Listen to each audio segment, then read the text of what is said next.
C'est la foire au vaccin, comme le souhaitait le ministre de la Santé, Agnès Buzyn. Le Premier ministre, Édouard Philippe, a annoncé que 11 vaccins, contre actuellement 3, seraient obligatoires dès 2018. Un sacré marché pour les laboratoires pharmaceutiques. Et quand on découvre le portrait d'Agnès Buzyn, on comprend vite pourquoi. Agnès Buzyn, nouvelle VRP des vaccins. Alors que 41% des Français montraient leur scepticisme quant à l'efficacité des vaccins il y a un an, le nouveau ministre de la Santé fait grimper le nombre de vaccins obligatoires. Jusqu'ici, le seul DTP contre la diphtérie, le tétanos et la poliomyélite était obligatoire. Dès 2018, pas moins de 8 valences supplémentaires seront ajoutées au carnet de vaccination. En voilà donc 11, hop là, qui dit mieux? Les laboratoires produisant les vaccins sont donc ravis de la bonne nouvelle, d'autant qu'ils ne savaient plus quoi trouver pour vendre davantage.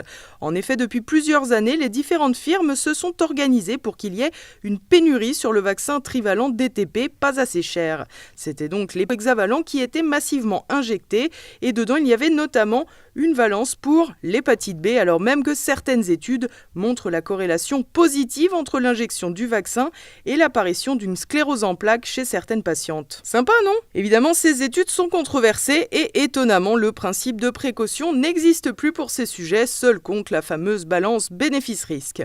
Pratique pour les labos qui produisent eux-mêmes leurs essais. Ils peuvent d'ores et déjà remercier Agnès Buzyn, une vieille connaissance. En effet, au-delà de son passage à l'IRSN, l'Institut de radioprotection et de sûreté nucléaire, Agnès Buzyn connaît bien le milieu médical. En réalité, c'est le premier mariage d'Agnès Buzyn qui a permis un grand bond dans sa carrière. En effet, le ministre de la Santé a d'abord épousé Pierre-François Veil, l'un des fils de Simone Veil. Ces deuxièmes noces n'ont pas été moins prestigieuses puisqu'Agnès Buzyn est désormais remariée à Yves Lévy, qui n'est autre que le directeur de l'INSERM, l'Institut national de la santé et de la recherche médicale, où son épouse a dirigé une équipe pendant 4 ans. Conscient des risques de conflit d'intérêts, le cabinet du nouveau ministre s'est empressé le 18 mai dernier, soit quelques jours seulement après sa nomination, de préciser qu'Agnès Buzyn ne traitera pas les sujets en lien avec l'INSERM sous la tutelle du ministère de la Santé, au vu de son mariage avec le président de l'Institut. Mais c'est une goutte d'eau dans une mer de conflits d'intérêts.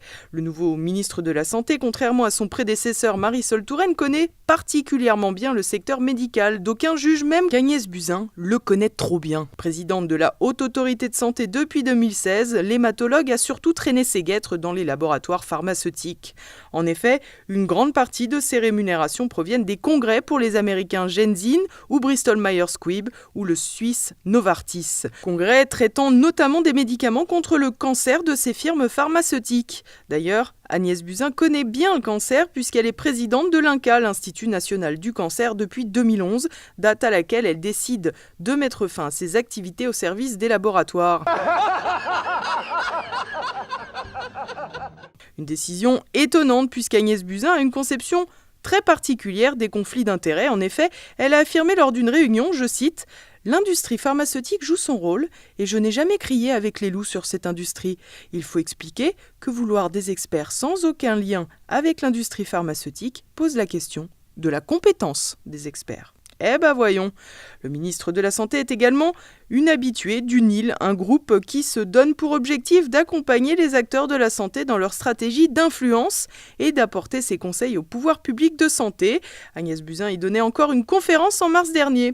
Évoquant 2 conférences en laboratoire, le nouveau ministre a oublié de passer par la rue. Les 11 vaccins obligatoires ne devraient donc que contenter les laboratoires et on regrette que l'impératif de transparence porté par le nouveau gouvernement ne s'applique pas à l'un des sujets principaux, la santé publique.